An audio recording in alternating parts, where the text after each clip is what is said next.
Hello everyone, welcome back to the channel. इस video में हम बात करने वाले हैं सैयारा मूवी की। डोंट वरी, सैयारा मूवी मैंने देखी नहीं है, ना ही मैं इसके रिव्यू की बात करूंगी। इस मूवी में हमारे काम की सिर्फ एक चीज है, वो है डिसीज। हीरोइन को जो डिसीज होती है, इस वीडियो में हम उस डिसीज के बारे में सारा कुछ डिस्कस करने जा रहे हैं। ऑल्दो मूवी में ये थिएटर्स के ये सारे सीन्स देखने के बाद हिम्मत तो नहीं है जाने की, बट हाँ, अल्जाइमर के बारे में हम सबको पता होना चाहिए। तो इस वीडियो में हम बात करते हैं अल्जाइमर की।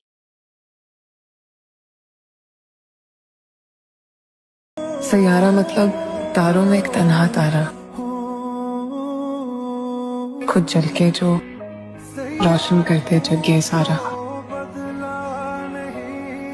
वो आवारा ढूंढ रहा है, दिल सैयारा ढूंढ रहा है। और वो डिसीज होती है अल्जाइमर। तो सैयारा को आज हम देखेंगे साइंस के पर्सपेक्टिव से कि साइंस में हम सैयारा से क्या सीख सकते हैं। तो हीरोइन को एक डिसीज है जिसका नाम है अल्जाइमर। आज हम ये समझेंगे कि अल्जाइमर क्या होता है, क्या क्या क्या कॉजेस होते हैं जिससे हमें अल्जाइमर हो सकता है। तो सबसे पहले हम ये देखेंगे व्हाट इज अल्जाइमर। अल्जाइमर एक तरह का प्रोग्रेसिव ब्रेन डिसऑर्डर है। प्रोग्रेसिव ब्रेन डिसऑर्डर का मतलब ये होता है ऐसे ब्रेन के डिसऑर्डर्स या ऐसे डिसऑर्डर्स जो प्रोग्रेसिव होते हैं, लाइक टाइम टू टाइम वो इंक्रीज होते जाएंगे, उनका इफेक्ट हमारी बॉडी पे हावी होता जाएगा। तो अल्जाइमर भी एक तरह का प्रोग्रेसिव ब्रेन डिसऑर्डर है। छोटे से शुरुआत होगी और वो धीरे-धीरे एक बहुत बड़ी डिसीज़ का फॉर्म ले लेगा। ओके? तो बेसिकली अल्ज़ाइमर कैसे फंक्शन करता है, क्या होता है? तो ये धीरे-धीरे हमारी मेमोरी को ना इफ़ेक्ट करना स्टार्ट कर देता है, हमारी थिंकिंग को इफ़ेक्ट करना स्टार्ट कर देता है, ठीक है? हमारी जो कैपेबिलिटी होती है हमारे डेली लाइफ़ में, डेली रूटीन में छोटे-छोटे टास्क करने की, वो भी इफ़ेक्ट होते हैं। तो हीरोइन को अल्ज़ाइमर होता है, तो हीरोइन की लाइफ़ कैसे ड्रास्टिकली चेंज होती है, इतना हाइप करके जो उस मूवी में दिखाया गया है, उसका साइंस पर्सपेक्टिव हम इस वीडियो में डिस्कस कर रहे हैं। तो हमें पता चल गया कि अल्जाइमर क्या होता है, एक प्रोग्रेसिव ब्रेन डिसऑर्डर है जो कि हमारी थिंकिंग कैपेबिलिटी को, हमारे डे टू डे जो टास्क करते हैं उसकी कैपेबिलिटी को बहुत इफेक्ट करता है। राइट। नेक्स्ट ये है कि हम ये देखेंगे कि क्यों होता है अल्जाइमर। आखिरकार हीरोइन को ऐसे क्या रीजंस रहे थे जिसकी वजह से उसको अल्जाइमर हो गया। तो सबसे पहले अगर हम बहुत साइंटिफिक बात करें तो अल्जाइमर होने के मल्टीपल रीजंस हो सकते हैं। सबसे पहला रीजंस होता है जब हमारी बॉडी में एबनॉर्मल फॉर्म्स ऑफ प्रोटीन का डेवलपमेंट स्टार्ट हो जाता है, जब हमारी बॉडी में गलत तरह के प्रोटीन्स बनने लगते हैं और वो जाके हमारे ब्रेन में डिपॉजिट हो जाते हैं, तो अल्जाइमर होने का खतरा या अल्जाइमर होने की शुरुआत हमारी बॉडी में हो जाती है। सेकंड क्या होगा कि हमको प्लेग बनना स्टार्ट हो जाएगा। प्लेग क्या होते हैं?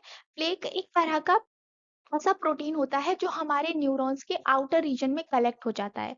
और जब न्यूरॉन के आउटर आउटर रीजन में वो प्लेग का प्रोटीन कलेक्ट हो जाएगा, तो ऑफ कोर्स वो हमारे जो भी हमारी बॉडी में न्यूरॉन्स है उनकी इफेक्टिविटी को, उनके फंक्शनिंग को क्या करेगा, खत्म कर देगा। और उससे क्या हो जाएगा, न्यूरॉन्स के सेल डेथ हो जाएगी और न्यूरॉन्स खत्म हो जाएंगे। और जब न्यूरॉन्स खत्म हो जाएंगे तो हमारी बॉडी में जो भी हमारे ब्रेन की थिंकिंग कैपेबिलिटी है वो भी खत्म होना शुरू हो जाएगी।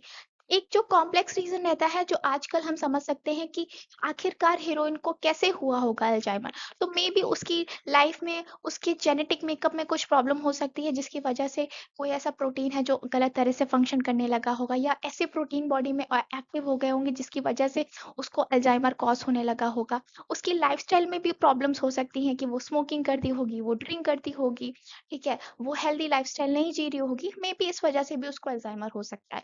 चौथा कि उसको एनवायरमेंटल फैक्टर्स भी बहुत सारे काम करते हैं। अगर आप स्ट्रेस में रह रहे हो, अगर आपकी बॉडी हैवीली ऐसे फूड कंज़्यूम कर रही है जिसकी कंज़म्पशन हो रहा है जिसकी वजह से आपकी हेल्थ, आपके जेनेटिक मेकअप, आपके ब्रेन हेल्थ में प्रॉब्लम्स आ रही हैं, आपका डाइजेशन नहीं अच्छे से हो पा रहा है, तो ये सारे कॉजेस रहते हैं जो अल्जाइमर कॉज करते हैं। ओके? नेक्स्ट हम डिस्कस करेंगे कि मैंने बात करी कि प्रोटीन एबनॉर्मलिटीज। तो कैसी प्रोटीन्स, क्या प्रोटीन्स होते हैं, प्रोटीन्स के नाम क्या होते हैं, ये भी देखना बहुत इंपॉर्टेंट है। तो सबसे पहला प्रोटीन रहता है प्लेक।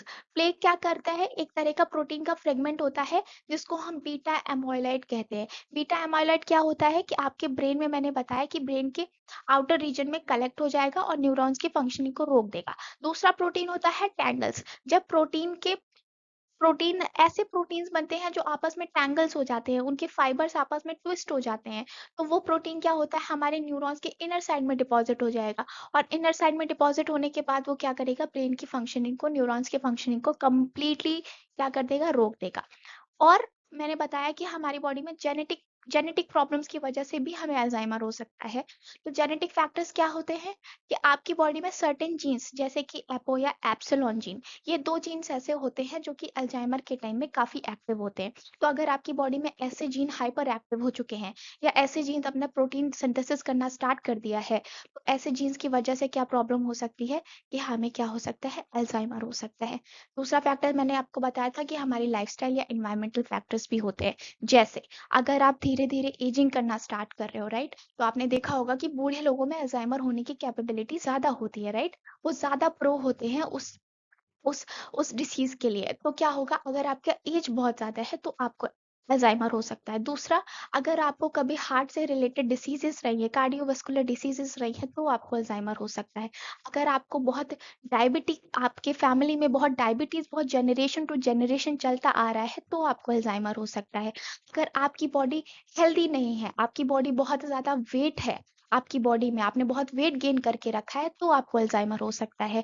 या आपके लाइफ में बहुत सारे फेजेस ऐसे आए जहाँ पे आपको बहुत तरह का स्ट्रेस हुआ है, बहुत तरह का ट्रॉमा हुआ है, तो आपको अल्जाइमर हो सकता है। या आपकी लाइफ में ऐसे लाइफस्टाइल चॉइसेस हैं कि आपको बहुत फास्ट फूड पसंद है, आप हर रोज उससे एक्सपोज हो रहे हो और आपकी लाइफ में कुछ भी हेल्दी नहीं है, ठीक है? आप सुबह उठते हो, कभी भी उठ रहे हो, कभी भी जाग रहे हो, किसी तरह का कोई डिसिप्लिन नहीं है, तो भी आपको अल्जाइमर हो सकता है। तो अगर हीरोइन को अल्जाइमर था तो कहीं न कहीं उसकी लाइफ में ये फैक्टर तो होंगे, जो मूवी में नहीं बताया है बट मैं आपको बता रही हूँ। आगे देख अब हम बात करेंगे अल्जाइमर के सिम्पटम्स के बारे में कि अगर किसी को अल्जाइमर है तो उसको क्या-क्या सिम्पटम्स उसको फ़ील हो सकते हैं, क्या-क्या सिम्पटम्स वो फेस करेगा, इसके बारे में बात करते हैं। तो सबसे पहला जैसा हीरोइन को दिखाया था कि सीवियर मेमोरी लॉस हो जाता था, तो यहाँ पे अगर आपको अल्जाइमर है तो आपकी मेमोरी लॉस हो जाएगी। जब आप अल्जाइमर के इनिशियल स्टेज में होगे तो मेमोरी लॉस की जो स्ट्रेंथ होगी वो बहुत कम होगी, बहुत धीरे-धीरे होगा। बट जैसे-जैसे आपकी स्टेजेस क्रॉस होती जाएँगी, आप ग्रो करते जाओगे, टाइम पीरियड बढ़ता जाएगा तो मेमोरी लॉस भी बहुत ज़्यादा होने लगता है। तो इट मीन्स ऐसे समझ के रखो कि if you are going to your office और आप ऑफिस जाने का रास्ता भूल सकते हो, आप अपने डेली टू डेली जो टास्क कर रहे हो वो भूल सकते हो, आप अपनी लाइफ की हर वो इम्पोर्टेंट और हर वो सिली चीज़ भूल सकते हो जो आपकी मेमोरी से जुड़ी होती है, राइट? उसके बाद आपको कौन से वर्ड यूज़ करने हैं, आप क्या बोलने वाले हो, आपको कब क्या बोलना था, क्या बोलने का प्लान कर रहे थे, ये सारी डे टू डे वाली चीज़ें भी आप भूल सकते हो। इसके बाद आपकी रीज़निंग एबिलिटी बहुत कम हो जाएगी, आप जजमेंट नहीं कर पाओगे, राइट? आप चीज़ें डिसाइड नहीं कर पाओगे, आपका नेचर बहुत इंडिसाइसिव हो जाएगा। ये सारे सिम्पटम्स होते हैं अल्ज़ाइमर के। तो अगर किसी को अल्ज़ाइमर है तो उसकी बॉडी में ये सिम्पटम्स बहुत ज़्यादा शो करेंगे। हो सकता है कि इनिशियल स्टेजेस में क्या होता है कि आपकी बॉडी धीरे रिस्पॉन्ड करती है। आपको मेमोरी लॉस इतना नहीं होगा, आप छोटी-छोटी चीज़ें भूलोगे, आपको लगेगा okay fine I am just taking it casually. But हाँ, अगर वो डिसीज़ होगी, अगर वो प्रोटीन्स की वजह से कुछ एब्नॉर्मलिटीज़ है आपकी बॉडी में, तो वो धीरे-धीरे बहुत सीवियर फॉर्म में आ जाएँगे और then after a certain age आपको रियलाइज़ होगा कि आप किस डिसीज़ से गुज़र रहे हो, वो है Alzheimer. So everyone, thank you so much for watching this video. If you like the content, then don't forget to like the video and subscribe the channel. Thank you so much. Bye bye. Take care.